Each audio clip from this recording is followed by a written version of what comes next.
dill, doe. Which one's a herb and which one's a female deer? you might find out, and I don't know about that with Jim Jefferies. My God. I'd run out of things to say. I always look around the room. We have a dildo in the corner. It has the bathroom key on it, to be clear. And then I thought... We've brought it on the podcast before. I rubbed it all over Forrest's I like face. how Jack said, it has the bathroom key, to be clear. It's not just sitting there as some gratuitous bit of smut in the corner. It has a purpose. Yeah, you go to the bathroom with it. Yeah. It disappears. We just got back. We were in Chicago. We were in New York. We did Indianapolis. Maybe the finest gigs of my life. I thank you for the standing ovations. Thank you. My legs have withered away, from being carried on everyone's shoulders everywhere. It was such a fantastic time. No, we're pre-recording this. This comes out afterwards, so something horrendous has happened. You can reference this point right now. Jack, what do you got for us? We have life hackets. Ooh. Oh, actually, what shows can I sell now that those ones are sold? Come to the Ace Theatre? No. There's stuff in October. Fort Lauderdale? Fort Myers, Fort Lauderdale, Jacksonville. So it's October 8th through the 10th. Florida tickets, go to jimjefferies.com. People of Florida, come out and see me. You know that COVID's not real. New Orleans. New Orleans. Then we got the Ace Theatre coming up in New Orleans, Austin, in Dallas. November. New Orleans, Austin, Dallas, Oklahoma City. Cancun. Yep. I'll be in Cancun in November doing gigs. So we've got lots of big gigs coming. And then Los Angeles at the 6th and 7th of November. Yeah, my favorite gigs, Los Angeles. It's good because my friends come out and I get to hang out with my family backstage. And I very much look forward to those shows every year. What do you got, Jack? For something moderately uncomfortable, there's somebody who's responsible for figuring out the impossible. It's Jack with his life hackets. Yay! I love life hackets. The other day with his Jack hackets, I actually showed Jack my drinking out of the carton hacket, and he was. It's life hacket approved. Yeah, he. You want to re-describe it for the group? Yeah, you gotta do it. You gotta do it. Okay, so you know big milk cartons. Yeah. Your voice got interesting. I didn't know I did that. Well, they have the tip or whatever, and if you try to drink it normally, the tip hits your nose and you can't drink it right. Jim's brilliant life hack: you turn it 90 degrees and drink it this way, so the top bit goes to the side of your nose. It works like a charm. It doesn't feel natural because the weight distribution isn't quite right because it's so far over your face, but you make a good seal on that little hole. You'll have some lovely milk without tilting your head back too far. Also works with orange juice. How about cups? Oh, yeah, a cup you just drink always the same way. Yeah. No hacks on that. It's just a big circle. Straightforward. There's no use with a cup coming in sideways. A sippy cup? Sippy cups, no, that's straight up. You just have that at the beginning. Sippy cups. At my house, I got babies now full of sippy cups. I'm sippy cup ready. I meant pouring into a cup. Oh. All right, first life hack today. Hey. You got a dead battery. This is the worst part of life hack. You got a dead battery. I think it's the best part. It's one of those rectangular ones. Stick it on your tongue. It's like you're doing look, some people hate these life hackets. Some people love them. Some people are so neutral and skip the segment. Who loves them? I do. It just turns out two people. I love them. It turns out that the internet can be a nasty place. It turns out people hate my guts on there. Oh God! Anyone who wants to be famous, prepare to be hated. It's not fun being in the public eye at all. You're meant to be famous because people love you, but it doesn't turn out that way. The internet takes something that you enjoy. You notice are the nice ones. You only notice the angry ones. Anyway, you got a dead car battery and you need to jump. I've been in that situation. And oh no, the terminals are all corroded. You look at me because you know. I know you hate what I do. You had to say pour boiling water over the top of the terminals. No, you pour Coca-Cola on that sucker and it clears it up. Coca-Cola. What can it not do? It cleans toilets. It tastes good. Wait. You pour Coca-Cola on what? On the contacts you'd put the clips on. To get the corrosion away. And then how do you get the stuff off there? Just wipe it away. The ants come and eat it. It takes days. But that, mechanics use this trick. I learned this from my friend whose uncle's a mechanic. He's like, I use the Coke trick all the time. So it's a thing. Yeah, good work. So that one's good. That's a good one. I'll use that one. What about the brush that cleans the terminals? The what? They sell a brush that. In- that's the Wait, around- you have to buy something that's meant to do it? No, Yeah, this is that's all not about a stuff hack. that's Yeah, not no, supposed no, to no, do no. it. You have to buy the Coca-Cola though. No, Yeah, but that's like to drink. Jack already has Coca-Cola on him at all times. Oh, yeah, I got emergency Cokes in the trunk. This got a holster. this is like MacGyver. Okay. Yeah. You can't go, yeah, you want to get a screw out? Get a screwdriver. That's not going to No, help. no, it's because you don't have a screwdriver. Yeah, you How do you you- get a screw out? You get a popsicle stick That's and, right. Super and another glue. stick, and then you put them on with rubber bands and you spin sideways. Fucking hell. Don't Oh, talk it's to me like I'm obvious. an idiot. Duh. Okay. Next, this Good is one. when my dad came up with when he was visiting This recently. is a hack it. This is a hack it. This is Hack it. Dad Hackett approved. So he likes to run and his clothes are always sweaty. So if you don't want to hang them in the bathroom, what he found out is if you put the clothes on a hanger, you can take a face mask and put it around the railing and hang the hangers on the face mask ear bits. What, so you don't Wait, what? scrap the railing? Or you don't scrape the railing? Are we trying to protect the railing? It rapes. No, just like the hook. you just said it rapes. I know I did. I don't know what word I was trying to say. To be honest. Raps. Raps. Yeah. Raps. Wait, has your dad just tried throwing his sweaty clothes in the washer? Well, he's like in a hotel. Yeah. So there's a railing. It's too thick for the hanger. So you put Oh, the the mask. railing's the thing. So you put the hanger and then the whole, but that isn't strong enough. That breaks off of my ears all the time. How would that carry the weight? It would have to be a fabric mask. It couldn't be one of those. No, it was a disposable- medical one. I don't believe that. I have a picture right here. I don't need Wait, it. what? All right. If he's Really? got if he's got a picture. Yeah, see, Yeah. and Louis will send it to you so you can put it up. So Oh, your dad hangs it outside on the balcony.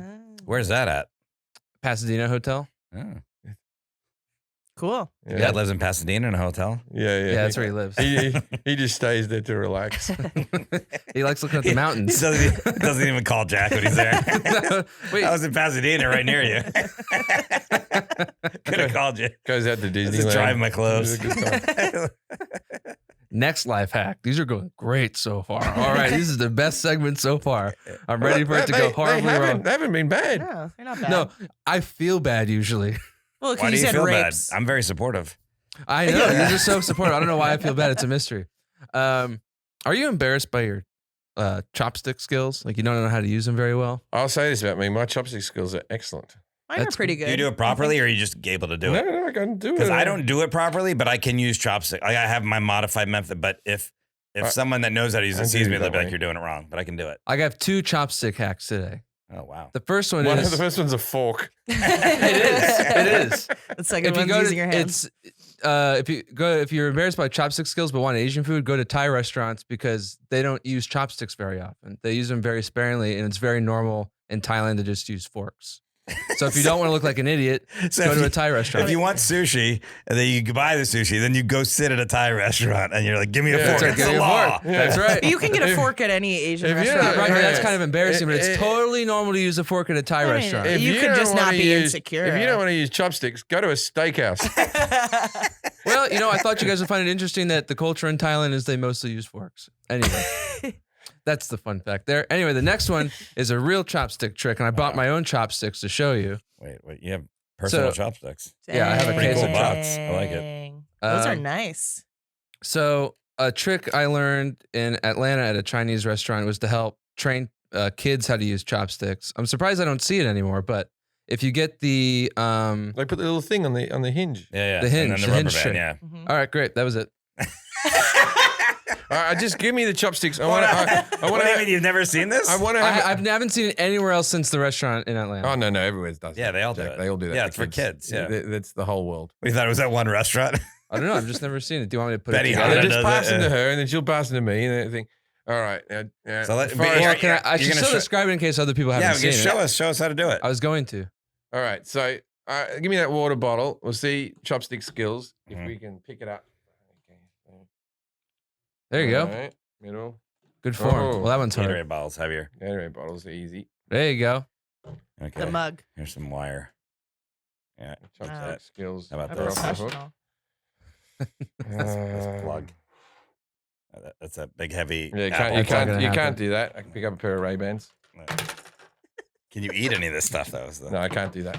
I'm sorry for anyone who's just listening to 200,000 this. people a week listen to this podcast. So I do the two fingers like That's that. how I do it. I do the thing. Now, Forrest said he doesn't know if he does it right. Let's see. Oh, I don't do it right. I know I don't do it right. I just do it like this. You don't cross, do you? Yeah. Well, Don't cross. But try to pick No, up no, no, I just some water pick- bottles. Yeah, Yeah, I I can do pick up something everything similar to there. that. I don't do it like completely wrong, but like I can throw shit around. I can pick up glasses. Glasses are hard. Glasses You are can't pick hard. up glasses and some chopsticks. I tried that. Gotta go to There you go. Thailand if I want to pick these up. If you want to put those sunglasses on, go to Thailand. You'll be right. Pick them up with a fork. Stop them. All right, show us the hack. Show the So heck. you get the when you get the disposable chopsticks, that little wrapping paper, Mhm. you roll that up into a tube like so, and then you put it near the back, pinch it in between. Now you have to bring a rubber band with you. Yeah. They has have rubber little bands. plastic mold things that go over the top and do And then this. you Yeah, wrap it They around sell stuff. like so. It's like the thing they sell to clean the batteries. They sell this. Yeah. God, can we have a time lapse on this? And then it Yeah, springs edit open. this. It's Yeah. good for kids. It's good Yeah. for people who don't know it. Yeah, but you can only pick Yeah, up yeah. small Yeah, amounts. yeah, you can't get the wide you can't things. get That's the right. It's wide good scoops. practice. You can't get the wide scoops. Sushi roll, like a sushi roll. Be hard Like to when do you're that. getting rice out of a bowl, you got to lift the bowl up, tilt it, bring it to your mouth, scooping up, And you scooping scoop up. it. Anyway, So, do you bring these chopsticks to restaurants? I do. Yeah. I have my own chopsticks. Do you bring the restaurants? I got a whole box of them. I've got chopsticks too, but I don't bring them to restaurants. I got some fancy ones when I was high. I've got some nice ones, but I don't bring them to restaurants. I use them at home. But I don't bring them to restaurants. I'm not an animal. that's what Jack said he does. I do. All right, so that's all of them. That's all I got today. All right, Nice. let's read some ads. All right. How do you feel, Jack? I don't know anymore. That was, That was good. I think it was you did good. really I thought it was good. pretty I good. thought you did It was really all good. very, very I positive. told you mine's all tough love. Sometimes it just feels tough. Yeah, but there's love in there. You got to search for it. you got to use the chopsticks. Move, the tough part out of the way. I'll use your fork. Yeah. All right. This next one is pretty close to my heart Is it? because it involves meat. Be prepared. I was like, which one is it? Be prepared for whatever life throws you with high quality meat delivered right to your door. Whenever you need a great tasting meal you can trust, ButcherBox is in your corner.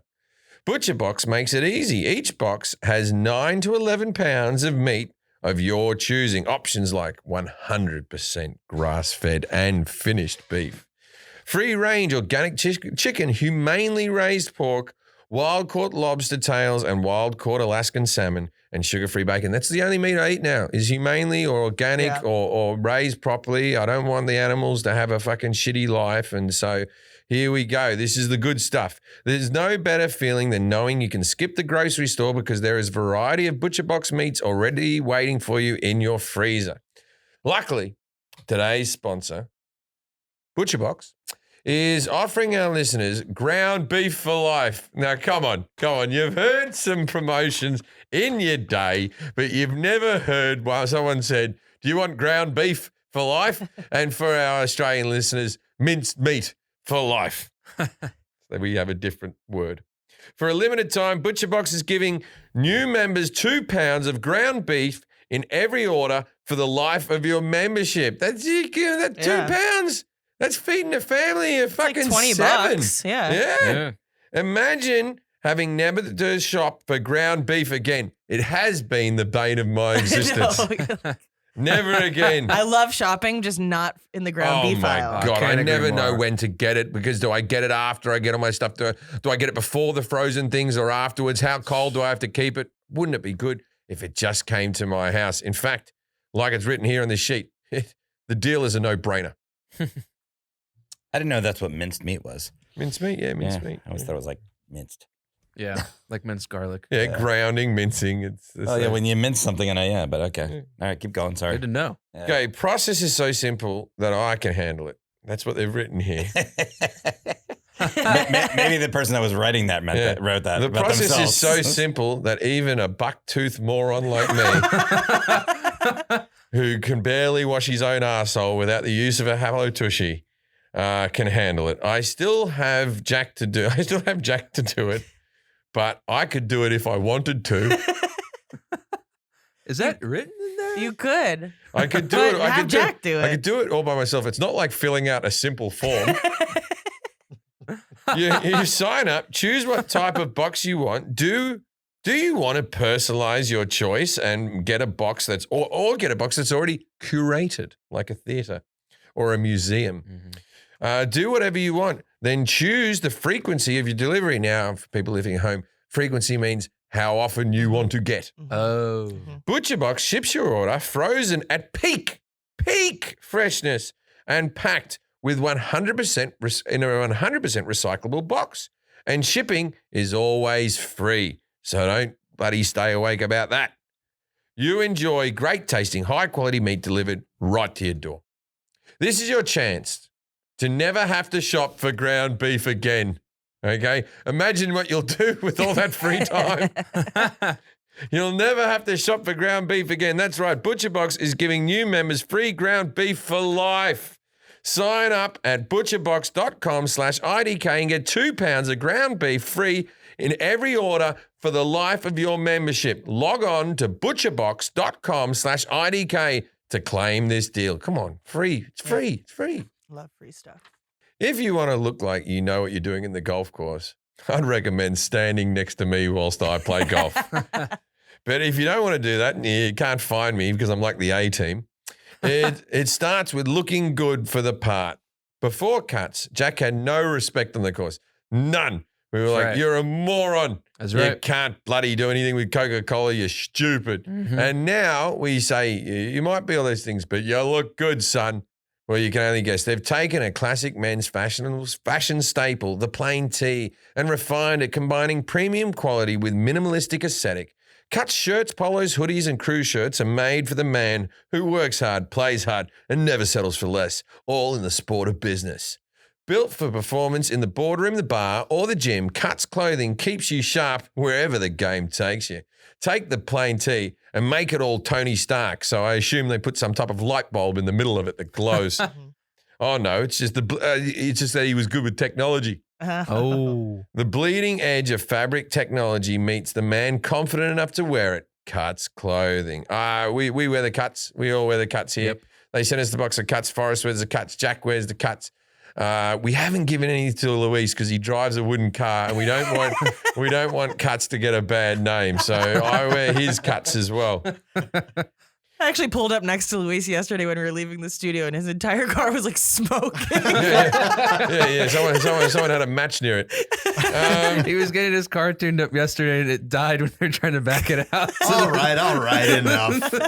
It was owned by John Voight. Anyway, you guys know GQ, right? Like GQ, the magazine. Well, they say that Cuts, and this is a quote from GQ, the magazine, and find me a time they've ever lied to you. They said the only shirt worth wearing. The perfect T-shirt. They nailed it. Next, Cuts set out to create fabric uniquely engineered for each clothing style. Consider the new Cuts hoodie. Whether they're developed Hyperloop French terry fabric, a textile that is tempered, controlled, and ageless, you'll never need to take it off, and you certainly won't want to. Cuts is a premium with a purpose. Each piece of Cuts is designed with custom engineered fabric, expertly graded for the perfect fit, arming you for every challenge and opportunity. It's not just a lifestyle. It's not just a clothing. It's offer leisure wear apparel for the sport of business. Get 15% off your first order by going to cutsclothing.com/IDK. That's cutsclothing.com/IDK for 15% off the only shirt wearing. The only shirt worth wearing. Worth wearing. All right, please welcome our guest today, Matthew Gardner. G'day, Matthew. Now it's time to play. Yes, no. Yes, no. Yes, no. Yes, no. Judging a book by its cover. Have we got sound problems already? I saw you two look at each other. There was a little crackle, and then you two look at each other like, we had one job. Are we okay? Try it again. Hold on. You want to start over? It always does it with the theme song. You want to start over? No, I like this. Yes, This no. Yes, the There's no crackle that time. Okay, great. Very And Matthew professional. can't hear Yeah. any of the Yeah, sting, yeah, so yeah, he's like, yeah. what the hell is wrong with these people? I got to talk to Matthew. Okay, so we're ready to go. Don't do it again, Jack. Take your finger off. Yeah, we're good. Okay. G'day, Matthew. Now, I know. Okay, so I'm looking at the room that you're in. Now, this is the brickwork, the large sort of bricks like that, and those lights that come down with it's not in the wall. The switches, you mean the conduit? Yeah, the conduit, yeah. I believe you're backstage in an office of a theatre. You're correct. I've been to a lot of theaters, man. I know how they bloody set up their lights. I was like, where is he going with the bricks and stuff? I know where theaters are. I know that grey couch. I've slept on one of them before. I should have picked a different background. All right. So is your specialty the theatre? It is. All right. Have I Musical picked theater. That's why Musical Forrest yelled at me for theater. saying Chicago earlier. it? Boom, boom. No. Oh, I thought it was going to be Chicago. Okay. All Yeah, right. see? Get Kelly said Chicago out loud before I go, shut up. Now, I studied musical theatre in university. Since then, my love affair with musical theatre has been lacking. I haven't given her enough attention. Mm-hmm. So I don't know if I might sound like a bit of a buffoon here, but I may do well. We try to keep the questions for I- you pretty basic, and then if you have questions for him later that All are right, more all right, interesting, all we can right, do that. all right. Let me introduce Matthew properly. Matthew Gardner is a director, choreographer, producer, and arts leader residing in Washington, D.C., where he is the artistic director of Signature Theater. Matthew is a recipient of 3 Helen Hayes Awards for Outstanding Director of a Musical. He holds a BFA in Directing from Carnegie Mellon University and is a member of the Society for Stage Directors and Choreographers.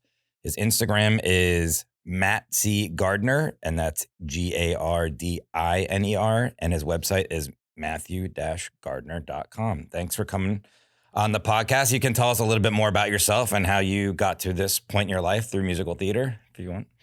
Yeah, of course. Thanks for having me on. I have been doing theater since I was a young kid. I saw like a terribly miscast production of The Wiz that my cousin was in when I was 5 years old. I know they never should have put Michael Jackson in that. If we knew what we know now. What was he doing it at the preschool for? God damn. You're coming in hot today. And then I've been acting as a kid, and as has already been said, I went to college at Carnegie Mellon University and got a BFA in drama and specifically in direction. And I have been at Signature Theater, where I'm currently sitting right now, for 16 years. Wow. I started as the resident assistant director and am now the artistic director. Amazing. Great. So I think Jim's going to do better than I think. Okay, so the university I went to is very prestigious in Australia. I just want to see if he knows. Do you know WAPA? No, I don't. Oh, man, that was like the Western Australian Academy of Performing Arts. Hugh Jackman went there. That's the big thing, right? Yes. But, yeah, you know him. Yeah. Oh, I've heard of him. Yeah. Okay, so I'm going to ask Jim some questions about musical theater, see what he knows, and then at the end of that, you can grade him on his accuracy, Matthew 0 through 10, 10 being the best. And Kelly's going to grade him on confidence. I'm going to grade him, etc. We'll add them all together, and if you get 21 to 30 points, Singing in the Rain, 11 to 20, Talking in the Snow, 0 to 10, Yelling into the Void. All right, so first question. Very good for us. Thanks. First question. That's all. I'm not into music. I haven't watched a lot of musicals. Singing in the Rain is like the only. That's one of the only ones I've ever seen. So I was like, all right, we got to work on that one. All right, what are the roots of musical theater? Like, where did it begin? Where did it begin? Yeah, like just how did it come up? It would have been something that derived from opera to begin with. And opera classically is just sung. The whole thing is sung. You know, I mean, where musical theater is spoken then sung and spoken then sung. And when you say the roots, I reckon it just would have been. It's the same thing as when rock music turns into pop music, turns into R&B, turns into the fads move along and things evolve. I believe it would have come from opera to begin with, and then you had. You had like musicals that almost were musicals and then were almost operas. Like, so you got like Roger and Hammerstein. No, not Roger. Gilbert and Sutherland. Gilbert and Sutherland, you could classify as both opera and musical theatre at the same time. Things like Pirates of Penzance and The Mikado and stuff like that. Why are there always two of them together? Because it's hard to write things, man. Okay. You always gotta It's have always like, someone and someone. someone writes the music, someone writes the words. Sometimes they contribute to both. Sometimes, you know. So the difference between musical theater and opera is just opera's. Opera is more operatic, you know, because then, okay, so even when you go Can't back say to the word again. Let's try it. okay, when you go back through opera, you've got things like purists will still go, no, Wagner's a thing, and Mozart is cheap, fluffy crap. And then you're going to Puccini, and Puccini's, they're just doing crowd-pleasing songs and all that type of stuff. So, yeah, I don't know what your question was, but that's... I said the difference between musical and theater and opera. You said opera, they sing the whole time. Musical theater, they do. Opera, they sing the whole time mostly, and mostly in musical theater. For the most part, it's English-spoken sort of thing. I'm sure there'll be people who will go, oh, no, there's a good Japanese musical theater show that you don't know. But for the most part, it's sung in English, where opera is German, French, Italian, etc. What are book musicals? Book musicals? Yes, that was a question. The Book of Mormon's one. Okay. And Godspell, that just fucking involves the Bible. Jesus Christ Superstar, they're all book musicals. Okay. Musicals based on books. What, well, let's ask this. What was the first musical? I don't know. I thought you were just say Korok the Caveman musical. That's what you always say when you don't know. No. It was way after that. Okay. It'd probably be Jesus Christ Superstar. Which? Year zero. Which musical ushered in the golden age for musical theater in 1943? The golden age of musical theater. Which one musical ushered in the golden age for musical theater in 1943? Why was this show different? 1943. Okay, so that's... So now you're going back to... Okay, so I like old musicals, but now you're going back into sort of My Fair Lady sort of... Actually, that's like 1950s, and that was Julie Andrews, and I don't know, 1943. 1943, it would have been like, Hitler's doing well, we're going to win this war, the musical. Yesterday during our pre-interview, Matthew said these are easy and you'd probably get them all, but you're not doing well. We didn't do that. We just performed musicals. They didn't ask us the first one. This is what my week was like. Do this dance step over and over and over again. That's my phone. How rude. Sorry. Do this musical over and over again and sing a song, do a monologue, off you go. And you did a little tiny bit, about 1 hour a week of musical history.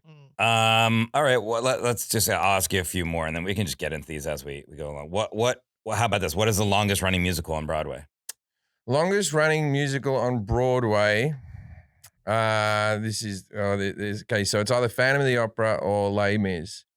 I thought it was Cats. Or Cats. Yeah. But I'm gonna say it's Phantom of the Opera. What is the highest grossing musical of all time? Highest grossing musical of all time, I'd probably say worldwide is Les Mis, but then there'd be an argument for West Side Story because the movie has done so well, and there's another movie coming out, and the soundtrack is one of the biggest selling albums of all time. But like that doesn't count into the gross of ticket sales. I don't know, but like if you're talking over, but I'll say Les Mis is the biggest grossing. What are operettas? Operettas are little tiny song, little operatic parts. What? Is that right, or are you just making that up? I believe so. What did you even say? I thought you were going to say it was a little tiny doctor. I thought he had a stroke. Like operates. Operator. How many? So little tiny operas? I'm doing so bad at this. I'm doing so bad. Okay, maybe you'll get this one. How many minutes are in a year? Oh, 10,600 minutes. Whatever that is. You got to sing I it. always sing that song like this. 10,000, 2,100, 600 minutes. I don't know. I just say numbers. It's like when I'm doing Joseph and his amazing Technicolor Dreamcoat. I just say every color I can think of. It was red and green and blue and turquoise and brown and gray and off-white and eggshell. When are you doing these? Chartreuse. In the shower. Okay. You're like, whenever I'm doing okay. Who is Bob Fosse? Bob Fosse is the guy who he directed some musicals, he directed some movies. He was basically a choreographer, and the most sort of famous thing is Fosse Hands Like That. He did the dance steps for Chicago and Cabaret, and he directed the movie Lenny, about Lenny Bruce with Dustin Hoffman. Cats was based on the work of which famous poet? Oh, I know this. It's something like a C.J. Eliot or something, or not T.S. Eliot. Maybe T.S. Eliot. T.S. Eliot? Yeah, sure. I didn't even know it was based on a poem. And then West Side Story. West Side Story is a remake of Romeo and Juliet. So you're doing better now. The We'll get into original stuff. casting of Tony in the movie West Side Story was going to be Elvis Presley. I love West Side Story, and Natalie Wood, it was good in it, but the singing. What is a jukebox musical? Jukebox musical is when, I don't know this for sure, but I think it might be when you do things like Rock of Ages, where you get songs that already exist and you put them into a storyline. Similar to like We Will Rock You, when they got all the Queen songs and they try to make there was a story that a Billy Joel one called Moving Out and all that type of stuff. I don't know that for sure, but I think it's when they get existing songs and put them into musicals. So like Moulin Rouge would be a jukebox musical. Which pop legend wrote the music for Billy Elliot, the musical? Elton John. Oh, see, you're doing better now. you. Yeah. We just got to get into the actual music. Yeah, the actual musicals. okay. Yeah, you start off. Don't ask me technical Okay, questions here's a like couple. what's a flute. I don't know. Name the Oscar, Emmy, Grammy, and Tony Award-winning composer of musicals such as Cats, Evita, and Jesus Christ Superstar. That's Andrew Lloyd Webber. I think you're doing better now. And Tim Rice with the lyrics. I'll ask you this, and we'll start talking to Matthew. We'll get into a conversation here about it. What are your top 5 musicals, like ranks? I put West Side Story as the number 1 musical of all time, and I'll fight anyone who says different. Okay. So that's number 1. I'm a big fan, being Australian. I loved The Boy from Oz, which is the story of Peter Allen that Hugh Jackman won the Tony Award for. I love that. Les Mis is never a fail for me. I always think it's my wife's favorite musical. She's obsessed with Les Mis and has been since she was a little child.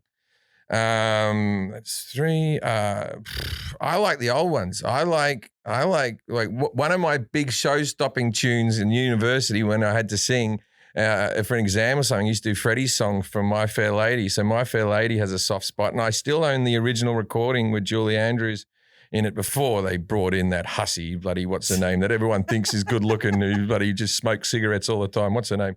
Audrey Hepburn? Audrey Hepburn. Yeah.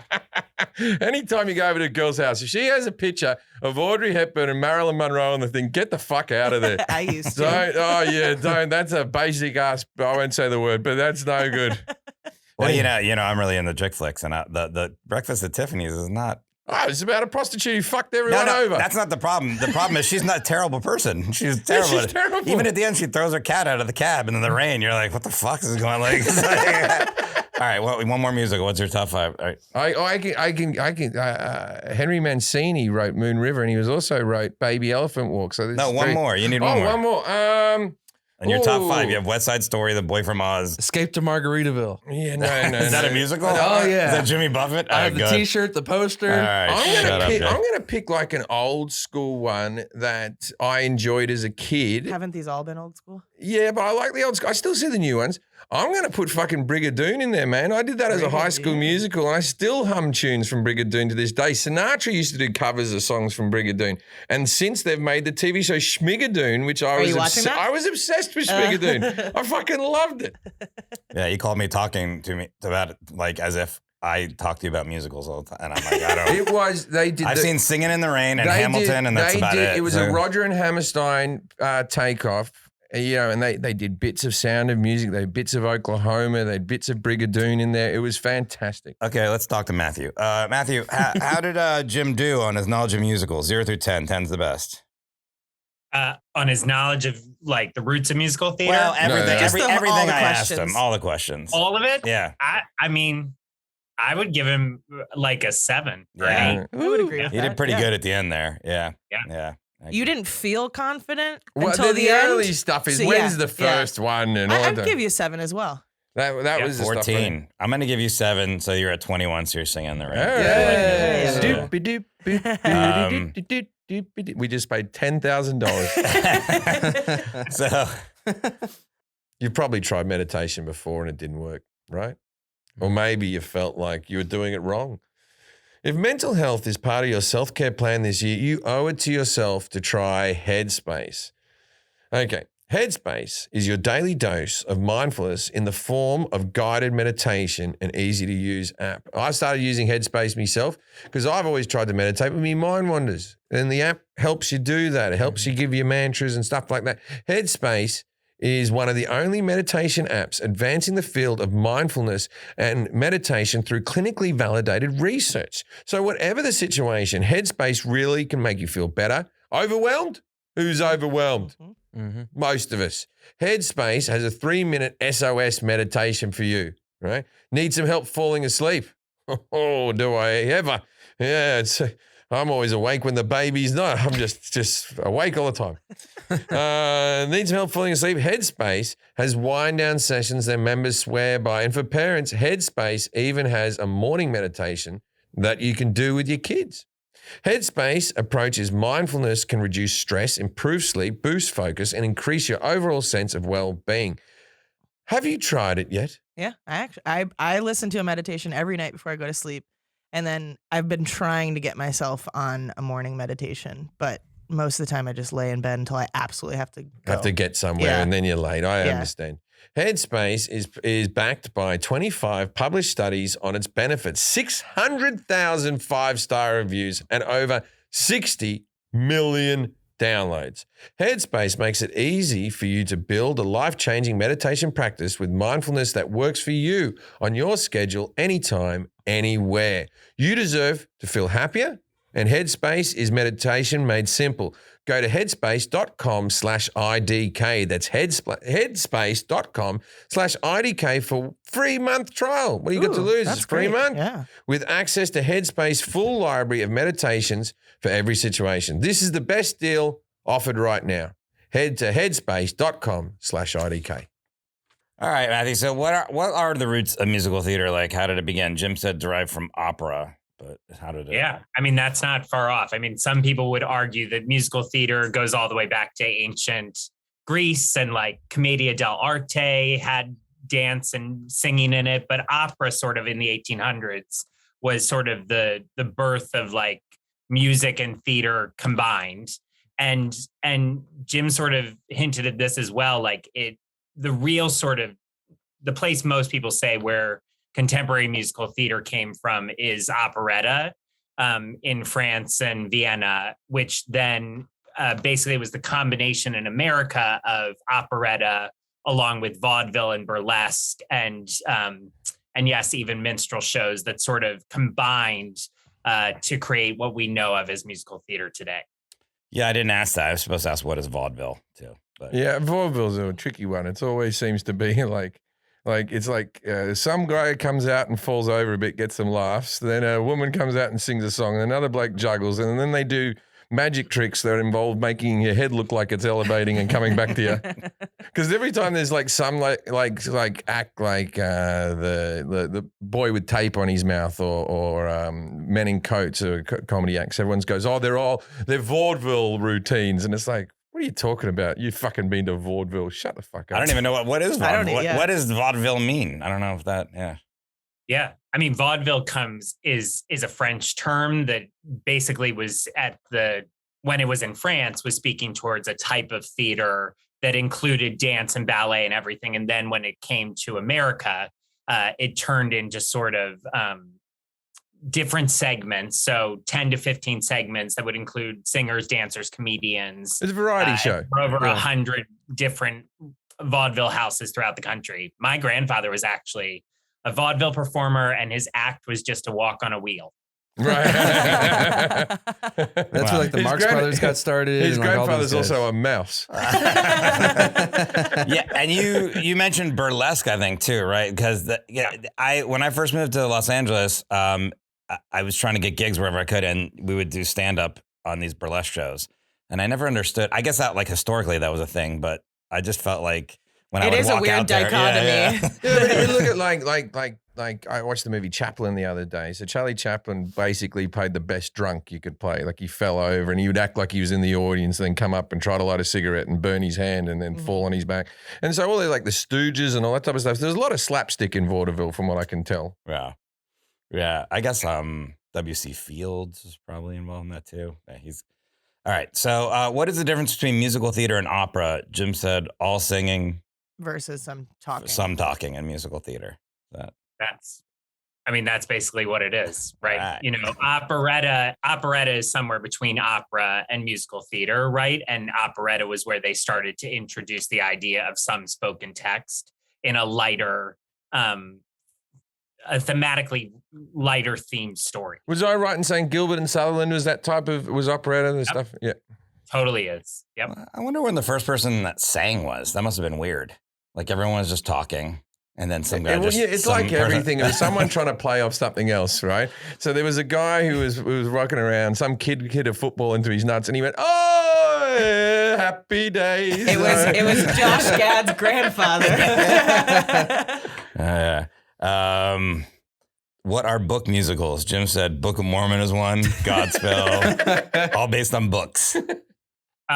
So Book of Mormon would be a book musical. Basically anything that was written post the show from 1943, for the most part, can be considered a book musical. It is the seamless integration between music, lyrics, and book. Book being the term that we use in the world of musical theater to denote the script or the spoken text in a show. So a book musical sort of like dramatically, the songs and the lyrics all work together to tell a dramatic story. Oh, I appreciate you hiding the answer to the other one, but you can say that. The one from 1943. Yeah. That was That is Oklahoma. Oklahoma. Yeah. Oh, shit. That's okay. I'll tell you, Oklahoma. I was in the musical Oklahoma. I played Curly in high school, and it's the longest word I can spell because of that song. Oklahoma, Oklahoma. Yeah, Oklahoma's the longest word Yeah, you can it is, spell. to this day. If that comes up on Scrabble, I'm like, fuck it, I'm all over this bitch. Are there non-book musicals? Yeah, so there are like sung just musicals that sort of are just music, or they're like musical reviews, or so there are various, like Godspell. Actually, I wouldn't consider a book musical. I would consider that more of a sort of musical based around a theme that is all songs. It's sort of like a musical. It's like more like the book musical to my understanding is like something that just creates a cohesive story Right. where everything Exactly. goes Is Cats towards considered a book, or is that not book? Because that one's kind of That Get was into great. it, Jack. But I just want to go back Getting to to it. Oklahoma Alright, for a fuck. second. Poem. So Roger and I'm just Hammerstein, curious. I believe that I can tell you the structure of every single Roger and Hammerstein musical. They follow a very strict, this is what happens. Guy comes out, sings "Oh, What a Beautiful Morning" or something like that, where he says, everything's perfect, my life can't change, I don't want to change my life in any way, right? Then someone comes in, some girl that's about to change his life, and we know about it right away. Then someone always, Calamity Jane or Oklahoma, someone always comes back from the city to the small town and tells us what's going on in the city, right? Just got back from the windy city. The windy city is mighty pretty, but they ain't got what we got. They do all that stuff, right? And everyone's like, tell us about that. There's someone on a telephone, you know? And so they do that. Then there's always one side character, male or female, that has to sing a song like, I'm just a girl who can't say no. Like they do like that, right? That's a song, right? It is a song. Yeah. I'm not making that up. From Oklahoma. Yeah. I always say, come on, let's go. Just when I ought to say nix, when a fella tries to kiss me. I know I ought to give him a slap, but when someone tries to kiss me, I kind of really ought to kiss him back. Can't do that song anymore. Anyway. A lot of pressures as a woman. Wait. When you say nope, Matthew, do you really can't do that song anymore? Or what? No, you can, but it's sort of. You wouldn't I write, mean, you there's wouldn't a write lot a of new one. songs that now, like I think, even in the last 2 years, as we've sort of like left the world of live performances for 2 years, I think there are certain musicals that one would raise an eyebrow to about approaching again, just because of the gender politics of the show are tricky now. Yeah. Well, but even though you go to Sound of Music, she starts off like, the hills are alive, the same, everything's perfect. Then a bit of thing comes in. Then she meets a fella. The fella changes the way her heart. Then there's side characters. Yeah, they're always the same formula. But what you were saying about how songs you got, I mentioned Freddie's song from My Fair Lady, which is, it's called On the Street Where You Live, right? And it's like, I have often walked down the street before. It's basically a guy stalking. Yeah. It's a song of a stalker. Just a guy like, I'm standing out the front of your house, waiting for you to come out. Well, that's a nice stalker song, though. Yeah, What was the first musical? Do we know that? Or Yeah, it's Black Crook, which was 1908, I think. But yeah, Black Crook. Yeah, no, sorry, 1860 is considered the first musical. Black Crook. I know the first opera in English was Dido and Aeneas. That doesn't help you. That was the first English spoken opera. that didn't even Was that sound an like English word? Yeah. Dido and Aeneas, yeah, it was about Greek gods and stuff like that. I don't know. Oh, okay. So then in 1943, Oklahoma ushered in the golden age of musical theater. Oh, I didn't ask this. How did immigration play a role in musical theater? I don't know. That question's in here. I'm not sure why. What do you mean, immigration? There's an answer. Oh, okay. Yeah. There's an answer, yeah. Actually, I didn't really, just come up with random shit and throw it in a document.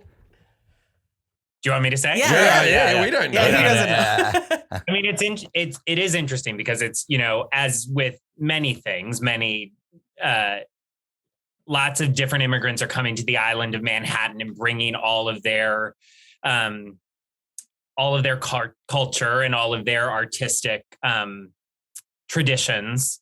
And in so sort of everything combined to create musical theater. So a lot of people say one of the starting places of the American musical was George Cohan, who was an Irish immigrant, standing on stage and singing "I'm a Yankee Doodle Dandy," which was definitely like sort of a political statement to say, like, I'm the same as you, at a time when Irish immigrants were being discriminated against. Then you have the Jewish immigrants and you have the Black immigrants coming up from the South, and all of that converging together. These historically at the time underheard voices are sort of elevating their culture through art, which sort of gave birth to the musical theater. Who was it who wrote? He was a Jewish immigrant, and he wrote "God Bless America," and he used to sing it. What's his bloody name? He's like a famous Irving Berlin, right? I always like that when I see some redneck going, "God bless America," and I'm going, "Oh, if you knew who wrote it, son." Hey? Well, and back then too, performers were mostly seen as like lower workers, right? Like now, performers are like you go to the theater to see these performers and people are excited about it, whereas it used to be more of like a lower class job. Yep. Oh, yeah, it still is in some comedy clubs. Yeah. Trust me. Yeah, and so they would. That was the thing. Is it was interesting because people in the audience, the upper and middle class people, would come and watch it and look down upon the performers. But it was really one of the few ways that people with those talents could sort of like elevate themselves, right. Or one of the many. Yeah, I feel like that's like so much entertainment's like that, whether it's like, musical theater or music itself or even sports and stuff like that. That has made that whole switch where it used to be like the audience or fans would come and think they were better than them. And now that's flipped. Money. Yeah, no, I know, but it's interesting. And then the power is like shifted that way. Although there's still not a lot of money to be made being in the chorus of a musical. Like it's a tough fucking job. Oh, it's a real, like, because as I said, I studied it, and there was a moment in my life where I thought maybe that would be something I'd do for a job. And now I go to musicals and I look at them all doing backflips and running around the place going, fucking hell. I wouldn't have lasted 5 seconds. Do you need someone to play a log? This is the log song. I could be a log. Yeah, I could play Mr. Cellophane in Chicago. The end. Let's see here. What is the longest running musical on Broadway? You said Phantom, the Opera, or Les Mis, or Cats. I think it's Phantom of the Opera. it is Phantom of the Opera. Been on Broadway since 1988. Wow, I would have guessed Cats, and I don't know anything about musicals, so I don't know why would I guess that. Like I said, I've Cats for a very long time. Cats was the longest running show on Broadway, and it had the tagline basically like from now and forever, Cats. So it sort of is in. And then the movie came out, and they stopped. They stopped performing. I think maybe in the West End, in the West End, it might be Les Mis. Broadway. It might be because they have that sign over Les Mis. They might as well put the sign up like, our cast is tired. Check it out. Wait, is Cats a good musical? I've never been a huge fan of Cats, but I know people who love it, who lose their shit over it. I've seen it a couple of times. The movie was so atrocious. Like, I had to be so high to even get. What the fuck does jellicle mean? Oh, you don't know That's jellicle is the jellicles do. That's another podcast.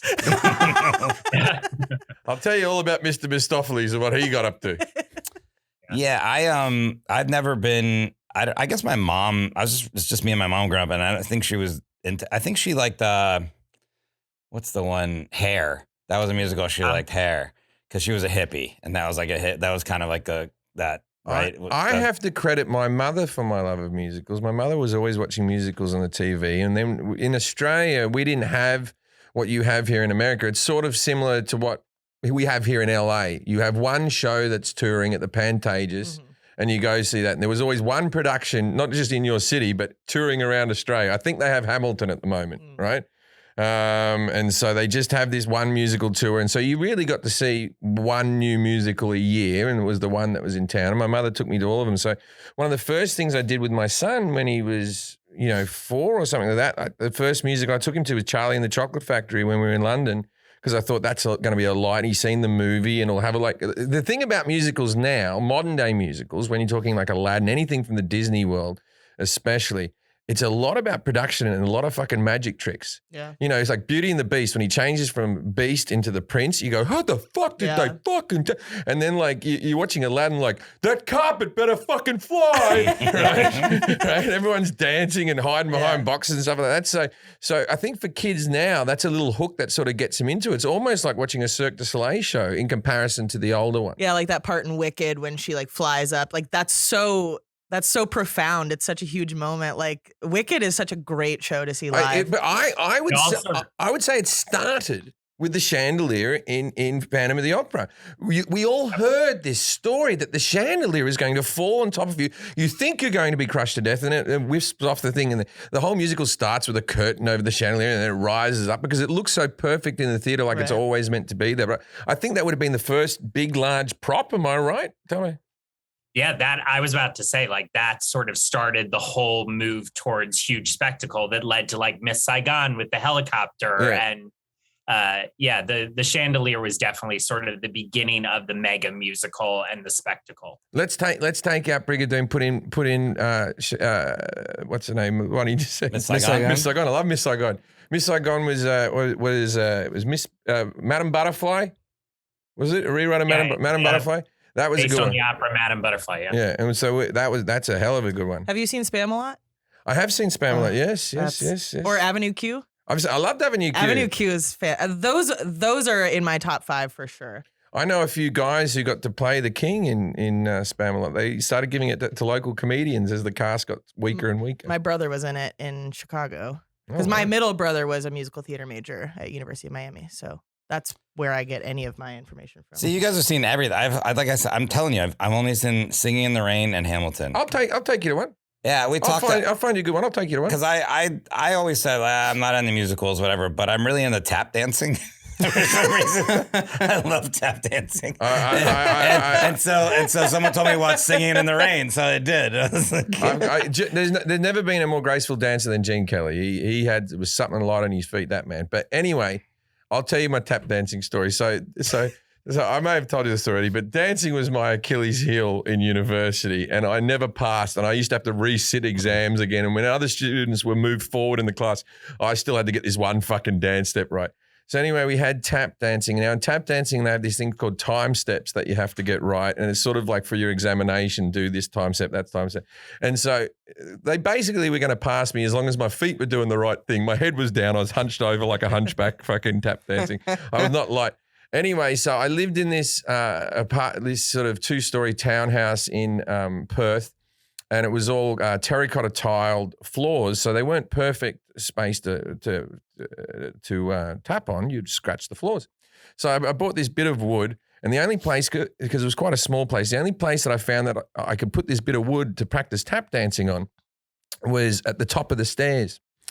You can already see where this is Yeah, going. I'm excited. So I woke up before my exams. I'm still just in my underwear. I put some socks on and some tap shoes on to practice these steps before I did the exam. I hit the side of the bit of the road. I cracked my head on the fucking stairs and I was unconscious at the bottom until my girlfriend came home. You're just in boxers and tap shoes. Just in boxers. I'm so glad I didn't die because it's such a hard story to tell people how they found the body. He died doing what he loved. We think. It felt like I was up to no good. Just in my underwear and tap shoes, just with blood hanging out of my head. Like, there's no Columbo couldn't have figured that one.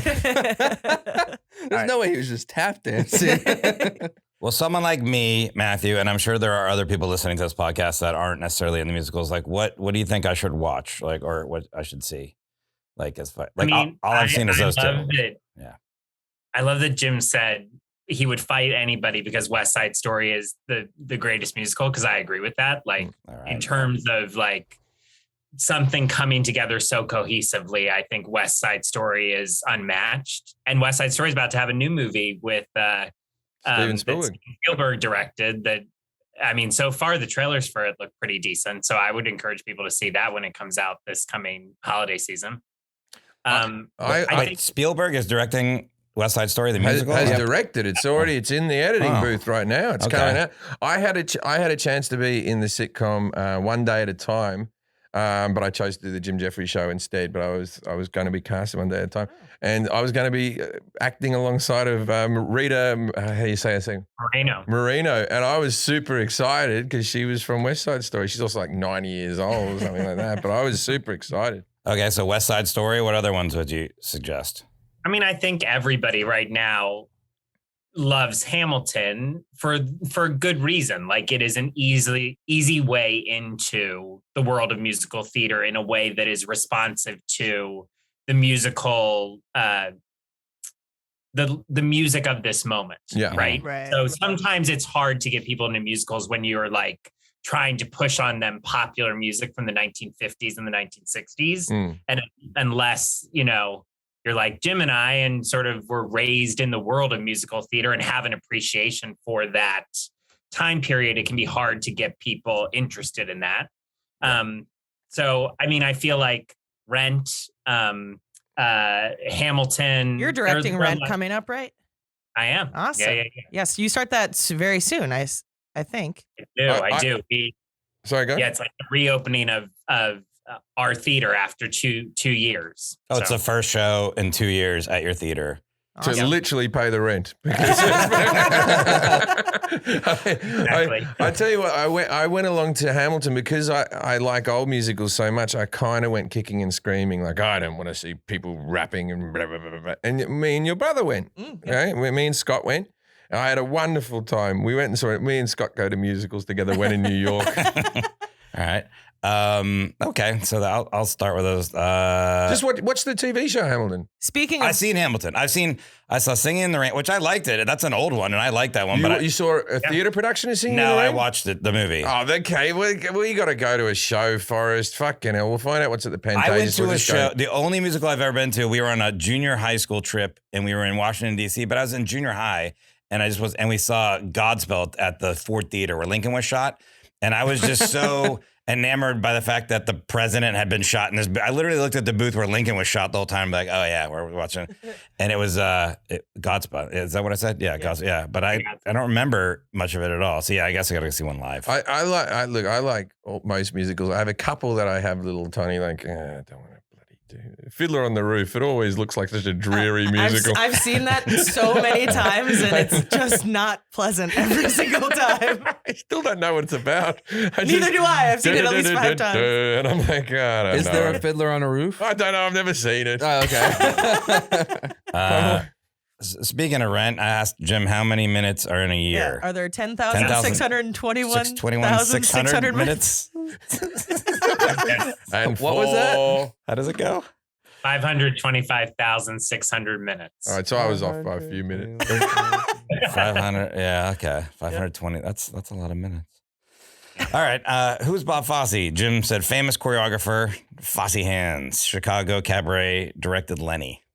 Yeah, his answer is perfect. the Lenny, actually, not many people know that. So That's where my comedy and musical theater tastes collide into each other. I was like, Wait, that's about Lenny Bruce? about Lenny Bruce, yeah. Yeah, okay. And Bob Fosse is alive or no, he's passed away?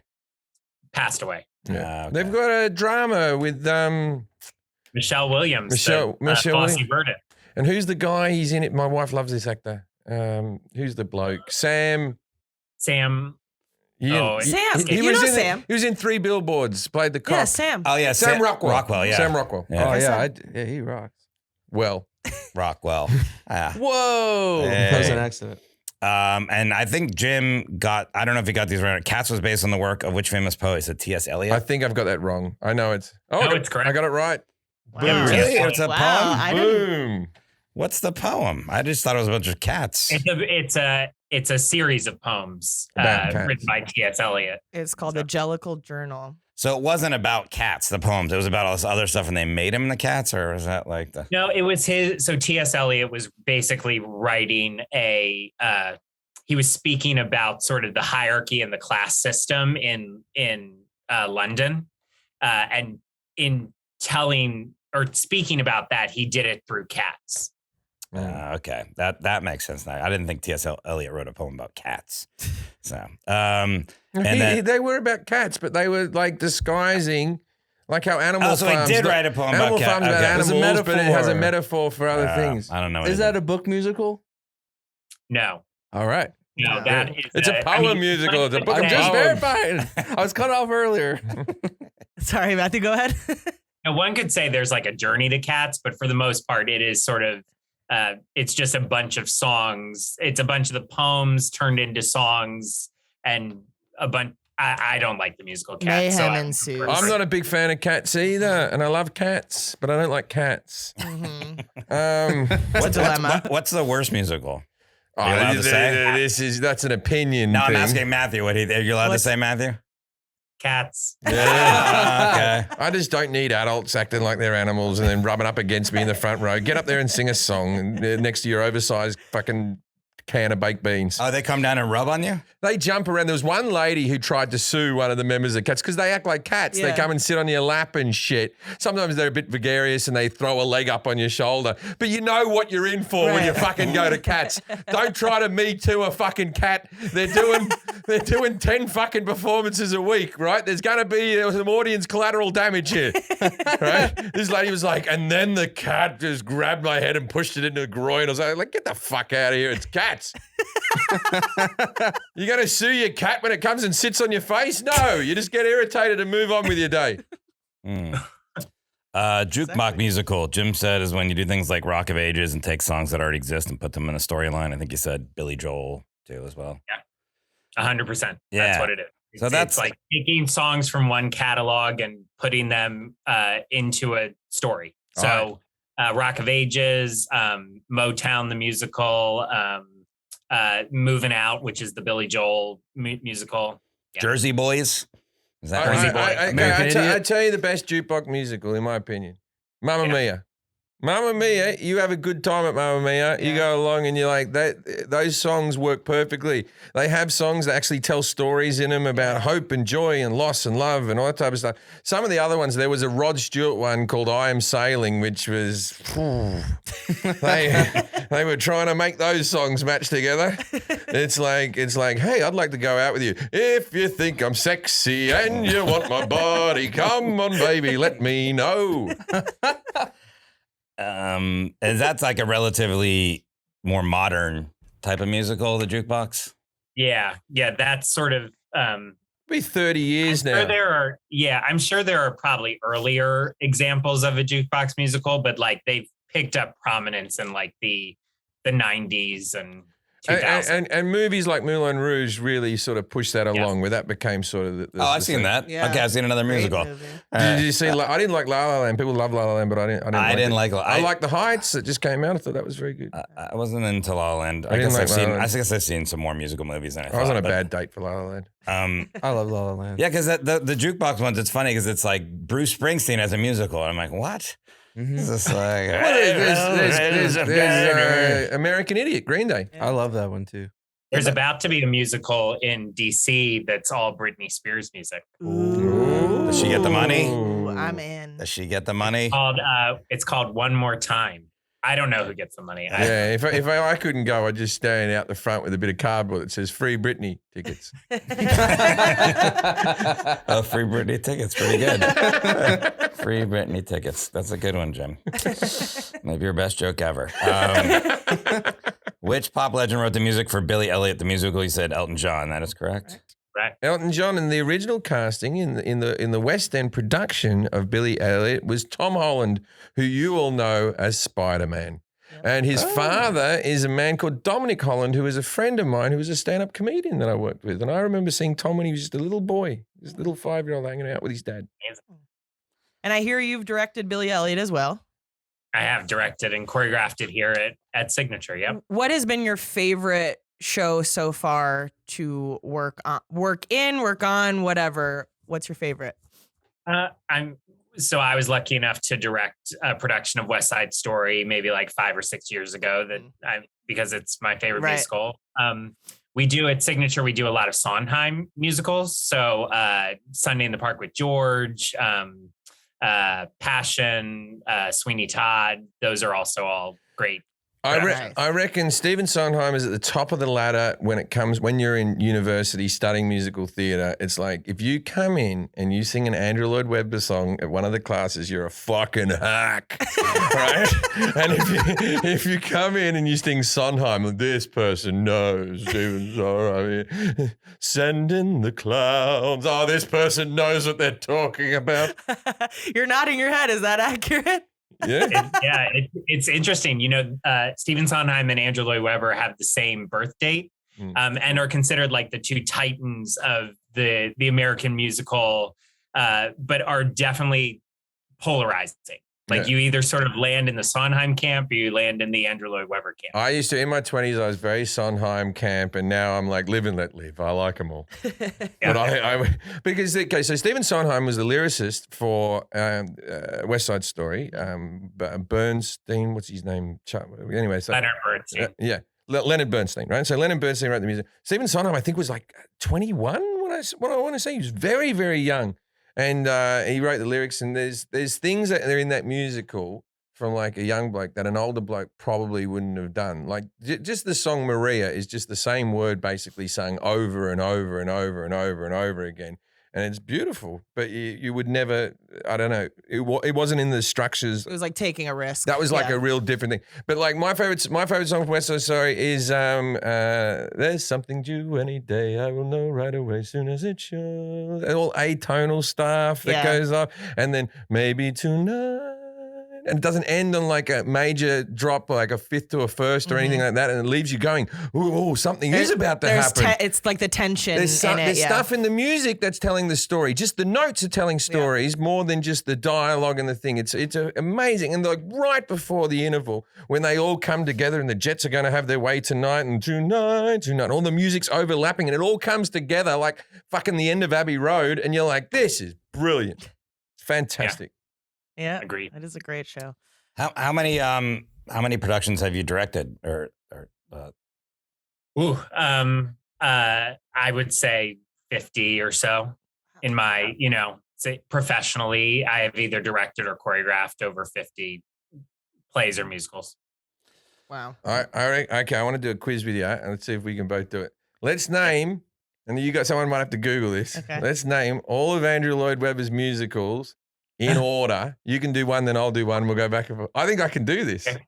I think Hold I can on, do this. let me see if I have a list first. I think I can do this. Okay, yes, I have them in order now. Okay. So I believe number one is Joseph and his Amazing Technicolor Dreamcoat. That's number 2. That was his second one. He wrote that for the girls' school down the road, though. You've already blown it, Jim. Oh, then You I'm fucking out. suck at this game, Let's, man. He wrote that for a local primary school. What was he writing before? For kindergarten? The Likes of Us in 1965 shows his first. Bullshit. Bloody, I'll check with him. Okay, so after Joseph's Amazing Technicolor Dreamcoat. Yeah. Okay, why did I do this to myself for? I thought Matthew goes. Yeah, How's it's it his go? turn. Okay, you go next. Okay. Is it Jesus Christ I Superstar? Yes. did Jesus Christ Superstar. I knew that one. Yep. Jesus Christ Okay. Superstar. Okay. Then I'm going to say It's Phantom of the Opera. No, fuck me. By Jeeves. Yeah. Never heard of is that. Cats, but I don't know. I thought I knew this. Phantom of the Opera, Cats, fucking Love Changes Everything or some shit like that. And I think there's a lot of things in here that you maybe wouldn't have even heard of. No, I don't know why. This is a I know long Evita list. After By Jeeves. What's that? Evita. Yeah, Evita's after that. Evita. Yeah, fucking Evita. Some of Madonna's finest work. And we got Tell Me on a Sunday, then Cats. Tell Me on a Sunday is a good musical. That's an underrated musical. That's a Take Me to a Park That's Covered. Yeah, it's a good song. All right, sorry, I've gone off the rails. Let's go back to Forrest. That was a good experiment, Jim. You did Yeah, very I good thought at that. I'd do better, and then I got thrown when I didn't know the first one. He wrote School of Rock. Yeah. He did write School of Rock, yeah. Did he write School of Rock? Good for him. Good work, Andrew. He's good for him. Good for you. His brother's like a very good cello player, and he used to live off the name Lloyd Webber for a while. And then they'd bring him out and he'd play the cello when you couldn't get Andrew on a TV show. Yeah. Okay. And Cinderella. No. All right. I was looking at the list. I think that we've done all the questions because we were talking about Andrew Lloyd Webber there. Well, we asked Matthew's number one, but we had Jim do his top five. Yeah, we want to hear your top. We got to hear your top five. top We have any crossover? We have one crossover. Yeah, my top five. My number one would be West Side Story. My second would be Sweeney Todd. Oh, I like Sweeney Todd too. Yeah, I've only seen the movie. My third would be Cabaret. I don't agree on that one. No, I don't agree. You don't like it? No, I don't like that one. It's too My silent. my fourth would be Gypsy. I like Gypsy. Yeah. Haven't seen it. And my fifth would be Sunday in the Park with George. I've never. I was about to go. Very good. I've never seen it. Sunday in the Park with George. I just had that thing where it's like, you might as well lie. Who's gonna know? What's your favorite song from it? Oh, Yeah, 'cause hard to pick. every other musical he knows he's been singing. Songs. Too hard to choose. George is in the park. Georgie, park. What is Sunday in the Park with George about? Sunday in the Park with George is about, so as I describe it, you'll be like, that sounds dreadful, but it's about the creation of the painting on the island of Le Grand Jatte by George Seurat. And it's about his relationship and his creation of that painting. And it was it's one of Stephen Sondheim's musicals with James Lapine, and sort of changed the direction of musical theater, particularly like off Broadway and independent creation of musical theater. So if anyone wants to know anything about Stephen Sondheim, you're listening to the podcast and you're getting sneakily, you're enjoying yourself. There was a very good, I believe HBO or Showtime did an excellent documentary on him maybe 4 years ago, which everything you need to know about the guy from when he started, everything. But go watch that. It's very good. It's funny when you said Sunday in the Park with George. I know the painting, and I know I just didn't know George was Seurat's first name, because when I would study like art history and stuff, I was like, I would just be Seurat because I'd have to memorize things. I didn't know it was George Seurat. Okay. Got it. I wouldn't have known that without the musical. So, I didn't even know Hamilton was a person. I thought he was just a guy on the money. I don't look at the money. I just give it away. Now, for somebody who's like fully immersed in musical theater, do you ever get annoyed? Like for me, my top five is mostly newer things and stuff like that. Does that annoy you when you're like, there's roots here? Like, I'm excited by any person who loves musical theater, and if that means that their favorite musicals are Cats and I don't know. Exactly. As long as people are getting into it, it's like listening to pop songs, and then you might get deeper into other albums and then find other things. I feel the same way about stand-up comedy. When someone mentions a comic, I'm not going to mention any names because I don't want to get in trouble. People who are perceived to be hacks or shit or whatever, that guy's not funny. You don't know what you're talking about.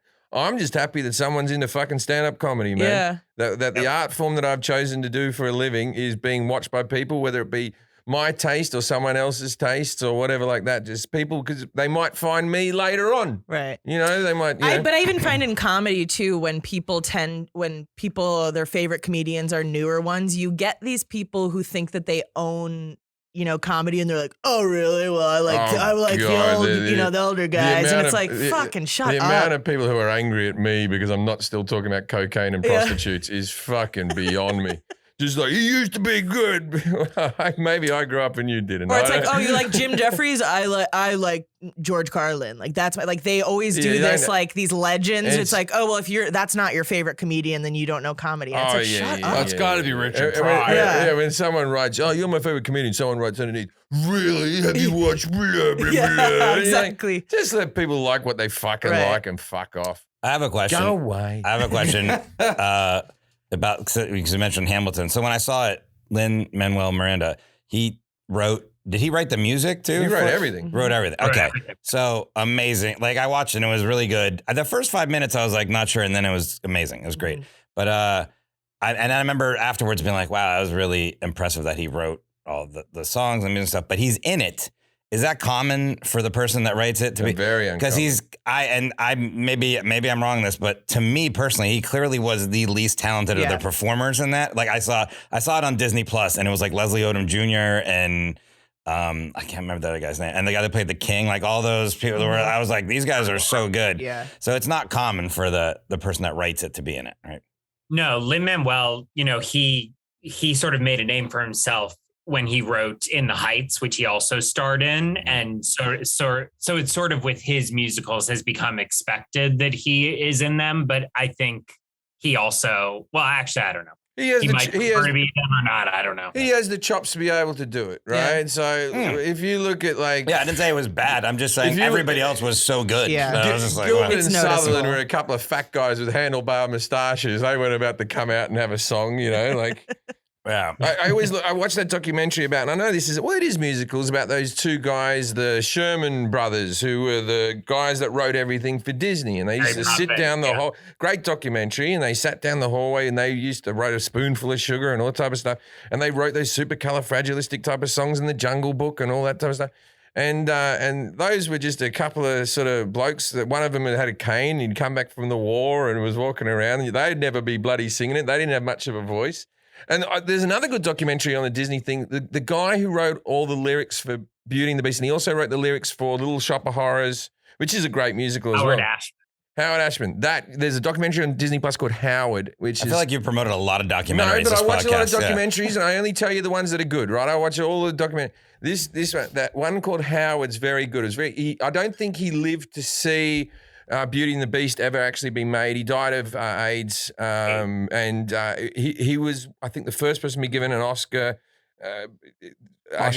posthumously. Yeah. And did you not know how to say that word? Yes, I did not know how to say that. I can only just spell Oklahoma, right? So you're like doing this. Anybody wants to say that's why I have Jack. Anyway, so posthumously, that's a very good doc. I will actually say I reckon the movie, that's a fun little musical to watch. Little Shop of Horrors, Rick Moranis, Steve Martin. That's a very easy to watch. I think Suddenly Seymour is one of the great sort of music sort of songs, and it's a modern day musical of its time. People's sort of New York accents, Jersey type of feel. It's a good one. Well, and it has a big puppet, and who doesn't love them? I think that, I mean, I don't know everybody in our audience here, but I think there are a lot of people that probably are in the same boat that I am. And if so, then you've got some things you can watch now. Documentaries, musicals that Matthew suggested or Jim. And check it out and give it go out and see West Side Story. Go out and see that, because that's going to be a very palatable thing. I'll tell you this, man, if you're out there, there's never a better date movie than West Side Story. You want to take a girl to West Side Story, you're going to have a good time, man. I'm telling you. I'm not saying she's going to have sex with you. I'm just saying she'll enjoy the film. Yeah, the She Can't Say No song is from Oklahoma, right? Yeah. So take her to Oklahoma. All right. So this is part of the podcast called Dinner Party Facts. We ask our expert to give us like a fact that's obscure, interesting, that the audience can use to impress people if the subject of musical theater comes up. Do you have anything for us? Yeah, I had one, but since we've been talking so much about West Side Story, I think I'm going to change it. And is West Side Story was originally called East Side Story when they were originally developing it. And it was about the relationship between an Italian Catholic girl and an Orthodox Jewish boy. And in the development process, they decided that relationship was not as interesting as what it ultimately ended up being. Wow. Well, East Side Story. East Side Story doesn't sound as good either. I like how people in Manhattan think all the bits are so different. Fucking hell, it's a small island you can walk in 3 hours. Calm down, everyone. I've always thought that about Manhattan people when they try to act tough. They're like this, hey, if you grew up in Hell's Kitchen like I did, and you're like, what, 3 blocks from the theater district? Yeah, but I never went there. Well, thank you for being with us, Matthew Gardner. And again, you can follow him on Instagram at Matt C. Gardner, Gardiner. And his website is Matthew-Gardner. And if you're in the DC area, right, that's go check out Red. Starting next week, you said, or? Performances start November 2nd. So November 2nd. So you got some time. Go along to that. At the Signature Theater, correct? That's correct. All right. I want to say this is a joy for me. I love talking about this shit, and I don't get many opportunities hanging out with Forrest and whatnot. Uncultured swine. Yeah, I could talk about this for another 2 hours. I really could. So thank you so much for being on the podcast, man. I really appreciate it. Thank you. Last. Ladies and gentlemen, if you're ever at a dinner party and someone comes up to you and goes, it was originally called North Side Story. Go, well, I don't know about that. And walk away. I just thought of something I want to mention just before, a little bit of bonus. Well, extra. Matthew just asked you a question. Yeah, Matthew said, aren't you meant to be performing in a Broadway musical or something soon? And I was like, not exactly. What's happened is, and this gig is, I think it's already happened maybe last week, but I'm performing at the Beacon Theatre. And Jim Gaffigan, a friend of mine, he's performing at Radio City Musical. And the Tony Awards, because they haven't gone on for a while, and now crying because Jim Jefferies and Jim Gaffigan took all the theatre spaces and we can't have the Tony Awards. Go fuck yourself. I booked this a year ago just because you're dragging your feet. Your whole business is theatres. Your whole fucking business is theatres. Get in there quicker. Don't tell me I have to refund tickets so you can have your award. Maybe if you gave me an award, maybe if you found a way, we could come to some type of agreement. You should see if you could co-host it. Like you do your show, and then you're like, now the Tony Awards. I got a little bit of Hugh Jackman in me. I do. From an unfortunate night. They knew how much Jim Jefferies knew about musical theater. Maybe they could have had you be the host. I was at a dinner party the other night, and there was some people there from RuPaul's Drag Race, right? And for years, I watched RuPaul's Drag Race for bloody years. And I was talking to Trixie Mattel, and I said, they never let me be a judge. I used to write to RuPaul going, I watch the show, I take it seriously, I won't take the piss, I know everything about drag queens, please let me be a judge. People started a small Twitter campaign, never got to be a fucking drag. It's reverse discrimination. How did I not fucking get that job? I really wanted it. I had enough profile. They were letting on bloody nobodies to be fucking judges. Yeah. I'm not saying I'm a somebody, but I knew I feel like they had to think there was no way that you were genuinely a fan. But you've talked about it so many times on podcasts and all that stuff. There is no way there wasn't a meeting where my name was brought up. My friend worked for that company and was trying to get you as a judge, and just no one was taking it. They thought I'd get up and sit at the table and go, you're all a bunch of cunts. And fucking walk out. Like I was going to take it seriously. I'm very upset by the whole thing. Is it done now completely? Oh, no. RuPaul's Drag Race is still got a chance. Bigger than ever. Yeah, you got a chance. We're going to make this happen. Guys, tweet with the hashtag most people can't spell your last name, it turns out. That's all right. Jim for Drag Race. Is that the handle you just came up with? Yeah, hashtag Jim for Drag Race. That's pretty good. I bet you're glad you stayed on for this bit of the podcast. I want you all to do an episode now about drag. Me too. Well, we could possibly get Trixie. I think we're working. Because now you met her. I met Trixie, and she's the #1 drag queen in the world, right? And she does big theater. She does stand up and the singing. And Justin Martindale's really good friends with her. So and we know Justin. We can do that for sure. We've talked about it. It'll be in the works. We'll get it at some point. So. I was so cliche. I was at the dinner party and I said like this. I wasn't even drinking. You know when you think, oh, this is a good talking point. I was a proud Australian and I went like this. I looked at Trixie and I went, and I didn't say you people, but I said that Priscilla Queen in the Desert must have helped you lot out a lot. Well, now you're not hosting Drag Race. No, was like, it brought it to the mainstream. Yeah, Like, you just that was before drag. Was where everyone went to the movies and watched it. It was because it was more underground before that. I feel like that was a big moment. I think he appeased me and said yes, it was. But then afterwards, I walked away from the party like this. Priscilla, Queen of the Desert, you idiot, Jim, you idiot. It's Wong Fu. No, Tu Wong Fu, Thanks for Everything, Julie Newmar is a movie they did after Priscilla, Queen of the Desert, and it was we watched it one night. Yeah, I didn't think it was. I thought you said it was bad. I didn't think it was that. It's bad. What's it? Sean Penn's brother gets in there and he at one stage. Where to find homosexuals. One stage he says, where to find gay people. And he was like, ballet school, Oh my God. flower shops. Like, holy hell. I said it to Justin. Maybe I can find it real quick. Oh, yeah, right. He has the list. He has the list. And I was like, oh, God, no one's that dumb, surely. I have it. I have the list. It's flower shops, ballet schools, flight attendant lounges, restaurants for brunch. Restaurants for brunch. I can't. Wait, that's a list he has in the movie. I can't read what number 5 is. It's anti something. I don't know what it is. And also, they all go into a small town that has all these buildings and no roads. It's all That's a dirt. dirt Yeah. road. Yeah. It's like an I haven't old. seen that in it's so it's a long. weird I guess film. it is terrible. Probably just a Yeah. back lot somewhere. And they don't really do it as a comedy, and they sort of do. And then, Patrick Swayze's great and everything. I don't know why you won't do more movies. Hashtag Jim for Drag Race. And Wesley Snipes stopped doing movies too. Really weird. All right, mate. Sorry for bringing you back for that, mate. Appreciate it. See you next time. Have a good Bye-bye. one. Thank you all. All right. Thanks, Matthew.